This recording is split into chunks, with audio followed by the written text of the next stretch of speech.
Right. Welcome, Mr. Parthiv Varma. To begin, could you please tell us about your professional journey and your experiences that have shaped your career path so far? Yes, sure. So my journey has really been around project controls. Mostly I work with utility infrastructure pipeline project, oil and gas project. I Mm. have started my career as a planning and a cost role, working hands-on with the schedules and the cost budget, and as well as with the field team as well. And there where I built my foundation. Early in my career, I was involved in cost estimating as well. Scheduling was my primary focus for pretty large project, including pipeline programs, bigger pipeline project, and with a significant budget. I'm talking about ranging from 100 millions to $4 billion of projects. So variety of pipeline projects I have worked. That exposure helped me to understand how the complex projects really are and how the important it is to get it both cost and schedule right from the beginning, get go, so that the project is kicking, how we can go ahead. Being one thing I noticed early was that there are lots of data in a project. You deal with lots of data, but always there should be a proper insight as well. It should be a clear insight. You should have it. Reports were reports. I'm not saying no, but they didn't help people giving them early enough warning signs. Like they are not connecting with cost. Sometimes they are not connecting with schedule. And always management looks at what is the performance. I'm looking all these things in a different silos. What is the performance of my project? And project has been done by all the different people's different silos. So as I moved into my senior roles, I was progressing in my career. I worked on the larger portfolio, leading cost control efforts, more towards cost. Schedule was there, as well as making sure that what we are forecasting, how the forecasting model should be look like, what should we have to do in on value management, helping team to understand what actual driving factors are and where are the actual driving variances are there. Now, as a big part of my work, I integrated tools like Primavera P6. I have worked with SAP. Always people gear leadership always looking forward view. They want to Mm. see what is coming out and they want to take some reacting problems and they want to get it proactive side as well. So if I had a sum up my journey, I've been about moving from just tracking project performance, Mm. helping teams see what coming next and make better decision early into the game. Yes, amazing. Thanks so much, Patty, for sharing that. I guess you have a root or early root in production manufacturing in East Africa and India, and then transition into a more senior project controls role. So I'm curious, like having transitioned from that background, field engineering into senior project controls, what kind of lessons from on the ground operational pressure or exposure still shape the way that you lead complex programs today? Also, this is a really great question. So it was a field working into the shop floor, coming into the project control and handling a bigger, larger project in utility and infrastructure project, including oil and gas. So honestly, the field experience still shape how I think every day. Mm. When you are on the ground, when boots are on the ground, you quickly realize that project do not run cleanly as they look in schedule or in report.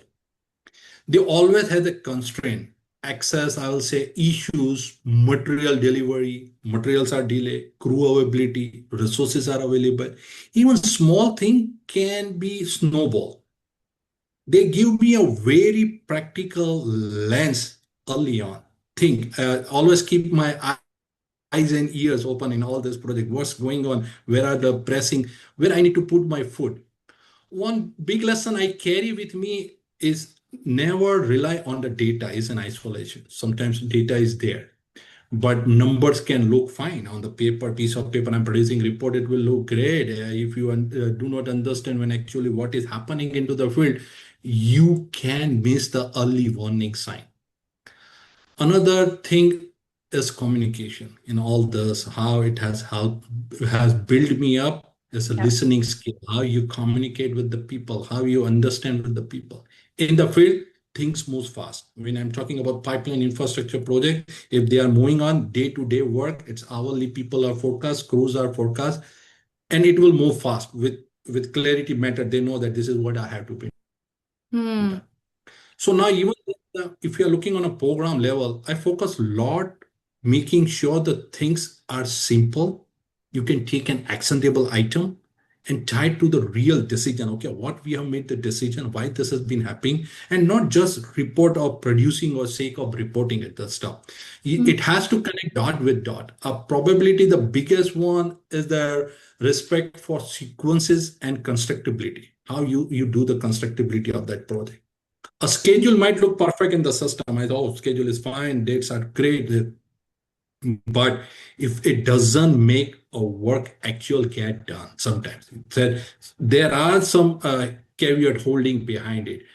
It I always try to take challenge plan, take it into the real world perspective. Like, okay, this is what is happening on the ground. Guys, we have to deal with this problem. This is what is happening. Or this is coming up, what we can become a proactive. Oh yeah, that's an early exposure, grounded me with all this scenario. Even now, when I'm working on a complex program, as of today, I'm working on a higher level program as well in California. Hmm. I think in terms, it does make sense in the field when you talk, when you discuss with the field team. If the answer is no, then something else has to change. So you discuss with the field team, you discuss with the people who have boots are on the ground, and that you make the things different. And then you can think it different and then act it accordingly. Yes, I love that methodology, Parthiv. Thanks so much for sharing that lessons with us.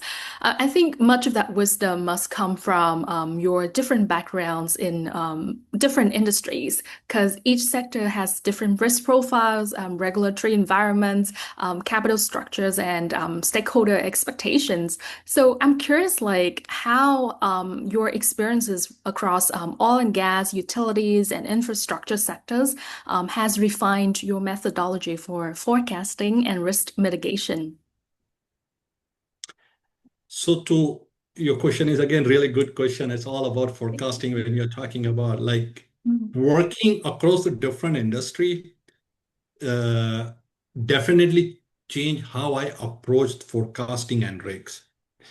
mm, It made me a lot less rigid and more adaptive kind of stuff sometimes. Okay, so mm, oh, if I talk about oil and gas, it's a business domain. It works differently. If I talk about infrastructure project, it's different. If I talk about pipeline bigger programs, it's a different.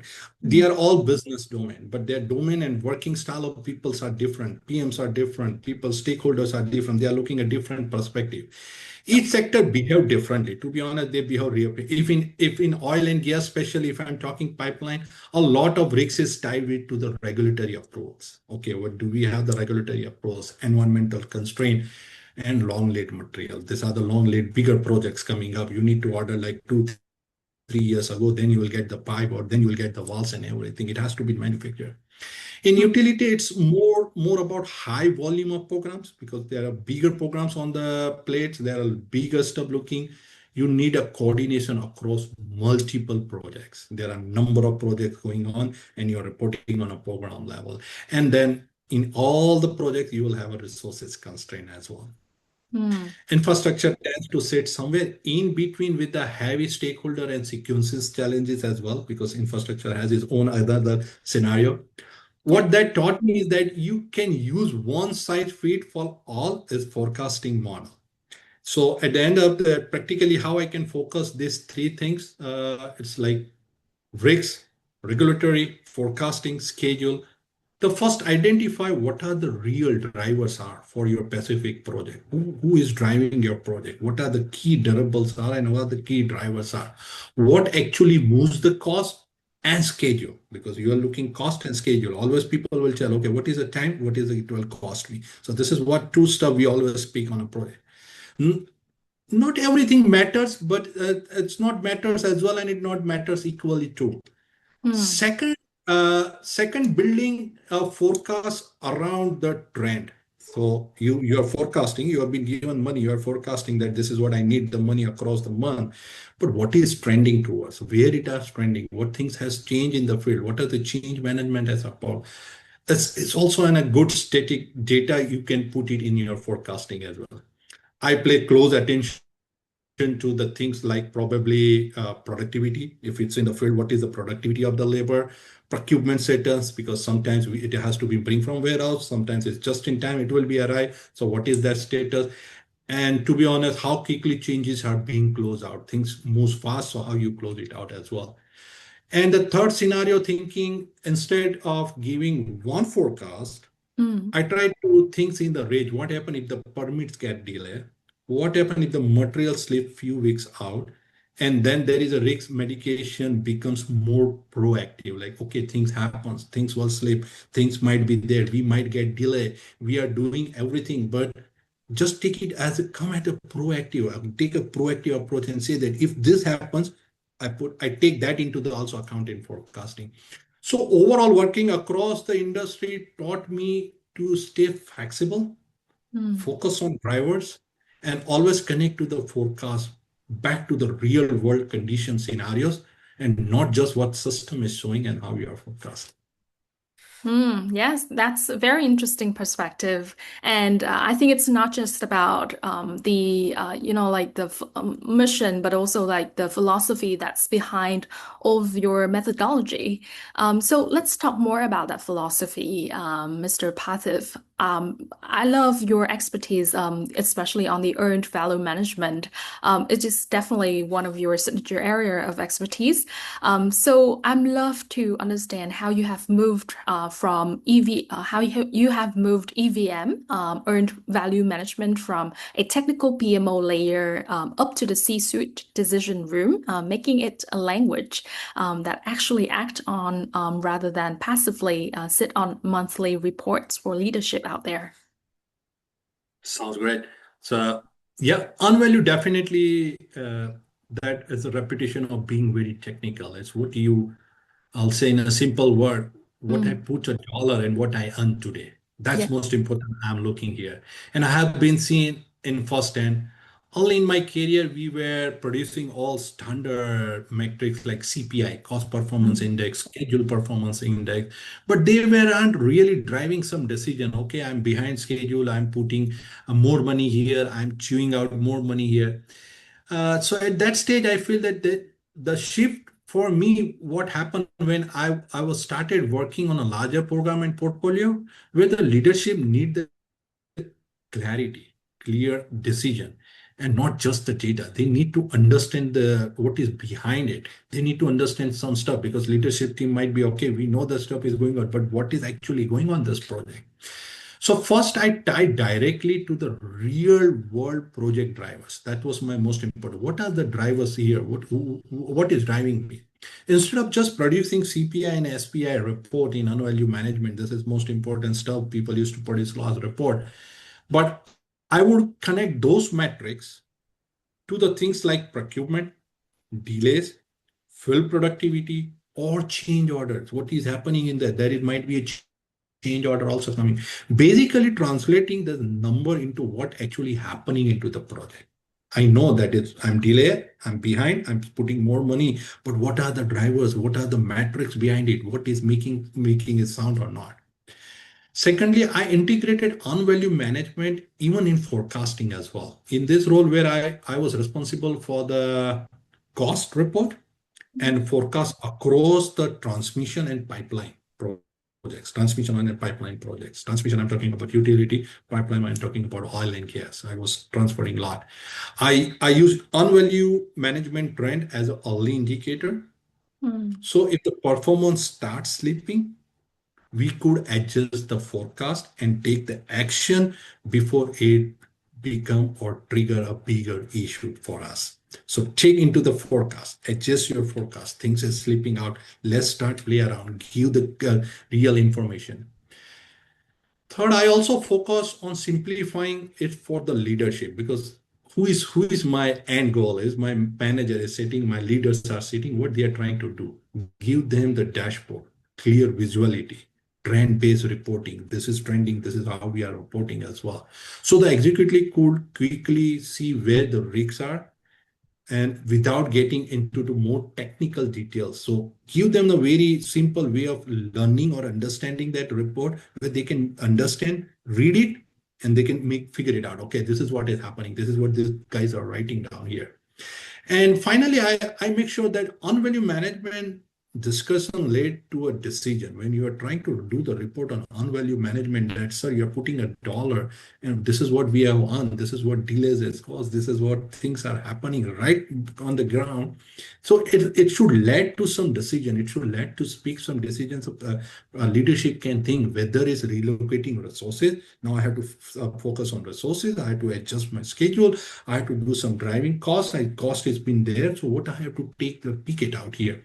So in practice, I surely unvalue manage. I didn't change unvalue management Yeah. itself, how it's communicated and connected to the decision, but that turns it from reporting tool into something that is leadership actually rely on. That's how I Mm. do my reporting on unvalue. Yes, I love that. Thanks so much for sharing the EVM fundamentals, the transformation, and how it acts as an early warning system, and how you roll it over for across enterprise portfolios and to build governance around consistent data. I think I love that insight so much. So for the next question, Parthiv, I think our readers and audiences would get some insight from your over 15 years of experience because I believe that in high-stake environments such as engineer infrastructure, you must see a lot of blind spots that organizations often overlook in project controls. So can you share some of that blind spots and how can the leaders address them early on? Sounds good. Yep. In the Mm. high stake environment like energy infrastructure projects, I have seen a few consistent blind spot come across the project. Mm. One, I'm just recalling one big overconfidence in the Yeah. baseline. Sometimes we baseline the project, we baseline the cost. Teams spend a lot of time building the plan. Put once execution start, they do not always challenges whether the baseline is still a reality or not, especially when the scope, permits, field conditions start shifting. I'm not saying no that we have to not put a more time on the planning of the project. Yes, we need to put that is the meat and potato of that project where you need should to put it. But sometimes in the reality, things change it out. Scope change, permit change. You will not get the permit. Things has been not taken into the. You think that okay, this will take 2 weeks, and you schedule it, you move on, but actually it's 8 weeks. So that two Mm. weeks to 8 weeks, where are the 6 weeks gone? Because without permit, nobody will go further. Another common blind spot is treating cost and schedule separately. Because in a big organization where I look that there is a silo of schedule, schedulers do schedule. There is a silo of cost, cost does cost separately. I have seen a where the schedule looks fine in the portfolio or a program level, cost looks fine, but when you connect to them, both cost and schedule, the story is completely different. Like, okay, cost is telling me this, schedule is telling me this, how I have to analyze it. That is a quite a disconnect and can really get into the delay into the risk visibility. Like, okay, this is something is not right. The third one, it's a late visibility into the procurement and commitment as well, because sometimes we procure a lot, but you should have all that visibility in the commitment that we already committed cost to that project. We already are procuring, so that cost is taken into the account or not, or are you taking that commitment cost into the account or not? On a large pipeline project, utility project, material contract drive the huge proportion of the cost and schedule. That's material delay, contract resources. It's a huge game. Ballpark game is a huge in any utility project. Material construction cost main. You will do the engineering, fine, but these are the main part. If you are not closely tracking open commitments, material status, vendor performance, issue shows up too late. Then oh, but we are late in the game that we are not doing tracking it correctly. Probably the biggest one reporting is without insight. A lots of team produce goods report and do not say there are massive people, excellent people produce lot report, but they do not give clear explanation on what is driving here, what are the variances, what action needed. So the leadership can get the data, but they will not get the correct direction.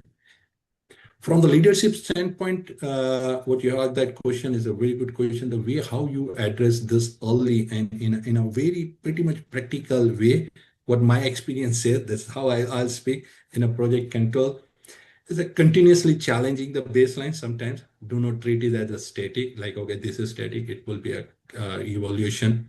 Integrate cost, schedule, and procurement in one view. Focus on trend as well and not on the Mm. current status, how is trending. That also you have to take it into the account. And most importantly, put push the team to answer so what and what is the action. Always ask the team, okay, so what things happens, fine. And what is the action we have to take? What action plan we have to come out? What replan we can come out and how we can reback it. So in my experience, when you shape the project control from reporting to proactive insight, most of the blind spot you address before they become a major issue. Yes, definitely. And I think as we look forward to the future, as AI and predictive analysis become more integrated into infrastructure planning, there must be a lot of opportunities out there to refine the project controls. And you, Parthiv, you wrote specifically about AI in control, in cost control for energy infrastructure. Would you like to share with our readers here your thinking about AI and its adaptation, and where do you see the greatest opportunity are for technology? Definitely AI. I see AI and it's kind of a predictive analysis, fundamentally shifting project control overall, how I am seeing and how I am learning. We are in the learning stage of this AI mode right now. Yeah. From reactive discipline to get predictive one, get it more predictive. So like what is happening in project control, we always report whatever thing has happened.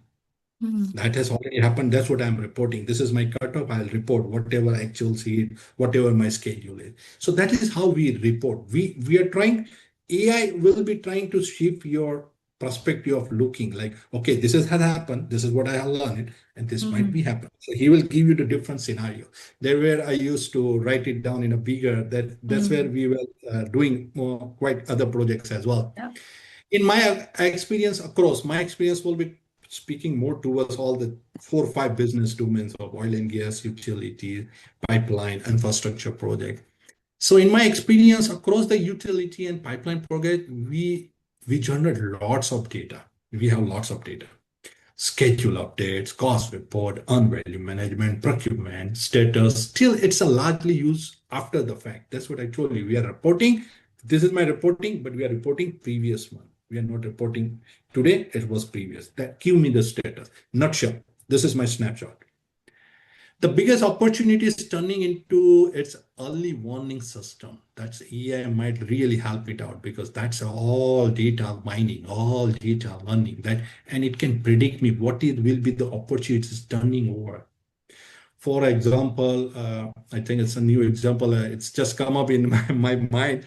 Yeah. Instead of waiting for CPI and SPI, you ask a question about unvalue management, Mm, CPI and SPI to drop. You can build a model. Okay, this is cost productivity index. This is schedule productivity index.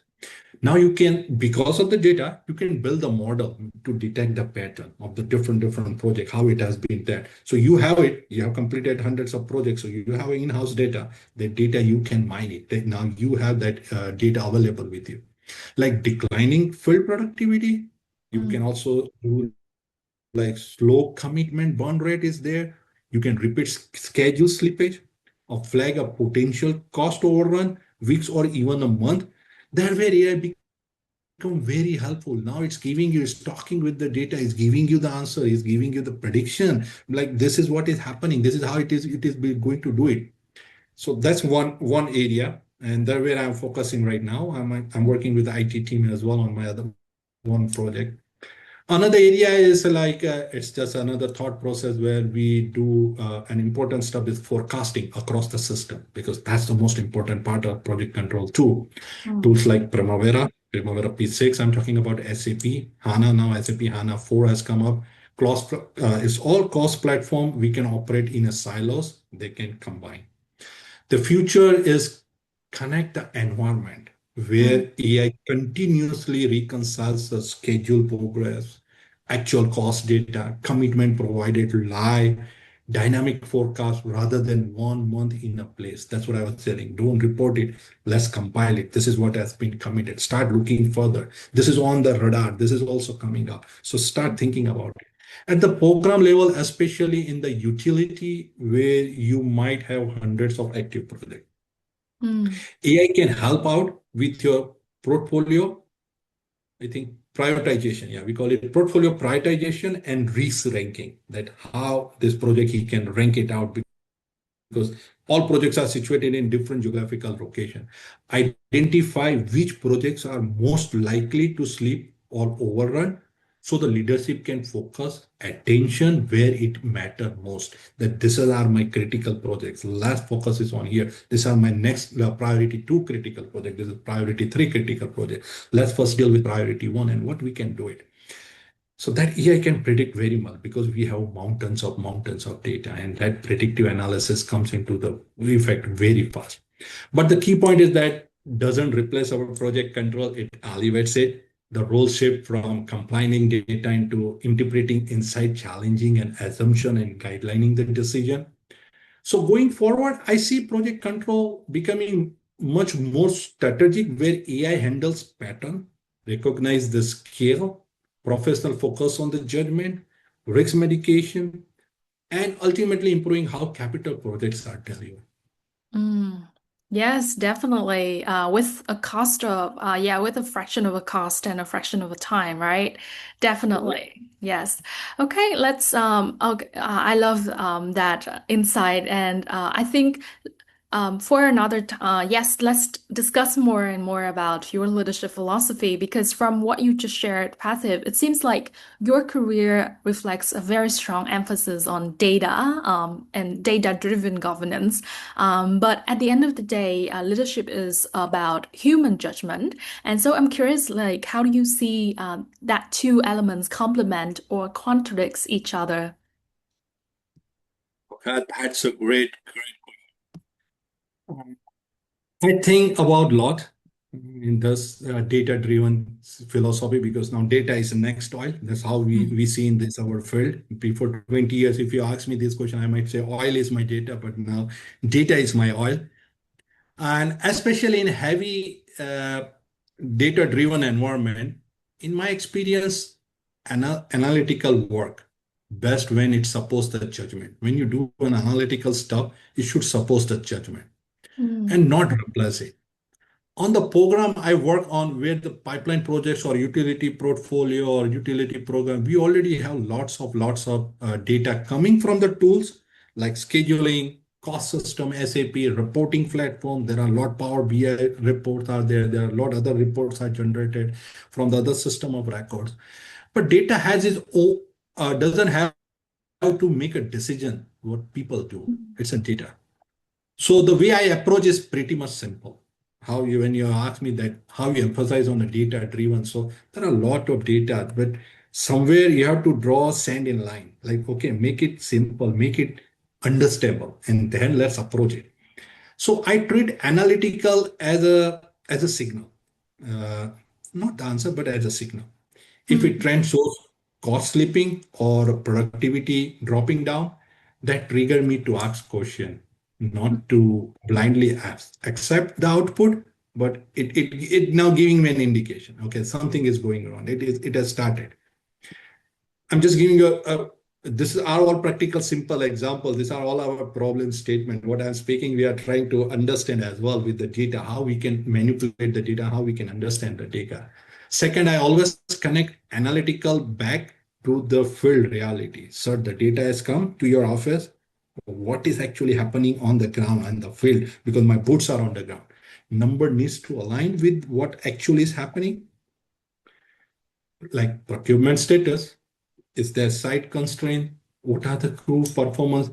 If they do not match, we dig more deeper. Like, okay, what's going on? So now data is talking to you, and you're also talking with data. So now both ways the mm. communication is going. The third, I focus on transparency and simplicity. Be transparent, be simple. I make sure that insights are clear enough that the leadership can challenge them. If the model or report is too complex to question, then that model is also at risk. And finally, I encourage a culture where the data and the experience work together. So my experience and data works together. The best decision I have been combining from structural analytical to an institute of a project manager who has been through the similar situation before. So for me, analytical strength, judgment by providing clarity, early warning signs, but leadership attitude, it will tell what turns into the right direction. Yes, I love that. That balance between data and judgment become more complex, even when uncertainty itself is ongoing. So yeah, Parthiv, you've been ahead of so many of these disruptions and innovations especially through your published work. So looking forward, what's the next disruption coming for traditional project management, especially on AI in cost control and infrastructure risk? So what the project looking for the framework you're looking for or changing the environment in the Mm-hmm. changing environment? Okay, so uh, in a utility and in pipeline, climate uncertainty is definitely changing now. In the infrastructure projects are plan and control, and the project control has involved with that as well. So climate uh, uncertainty is one. Yeah. From what I have seen on the utility and pipeline project, one biggest shift is that risk is no longer static. Before, Mm. previously, we were doing lot risk modeling where stick environmental regulatory factors like permitting delay, wildfire risks. In California, we have a lot of wildfire risks, changing compliance requirement. Every time the Mm. government change their requirement, the new department has their new guidelines can impact both on cost, schedules, delay, and your project can be slip out at any stage. Things change it as we move on. Today we know that after 2 months, Mm. things has changed. So Right. practically first change is making the risk management. That's the most important factor of now project is become more dynamic. Instead of one risk register, it needs to be continuously updated, right directly into the cost and schedule account. Second, integrated, I will say it's about more towards environmental factor into the baseline itself because sometimes schedules are not built like uncertainty of climate that I have 4 days of rain or 2 days of snow here, but you have not built that kind of schedule. And then how the schedule slip, you move out your date. Did you build it? Did you have think it? While building the schedule, budget, take this into the account. These are the seasonal constraints. These are the permitting timelines. So you have to do a potential rework or you have to show the slippage of the schedule. Regulatory will take into the effect. The third most closer alignment in the project control is the external stakeholders because we work with a lot external stakeholders as well. We work with the color of money sometimes. We work with the county, we work with the city, we work with the kind of state government, federal government. So I work with different agency as well. So that agency effect, their inputs are really most important as well. And to overall framework shifting in a very execution and focus is to being more adaptive risk driven. Okay, where you are constantly adjusting the base on external condition, not just an internal performance. Mm. Yes, thanks so much, Parthiv.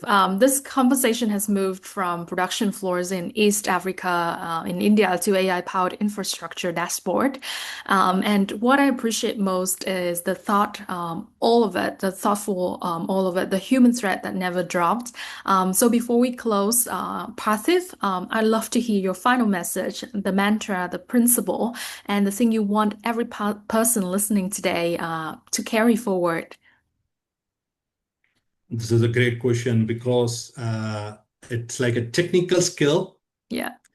We get in the door, but they won't define long-term impact.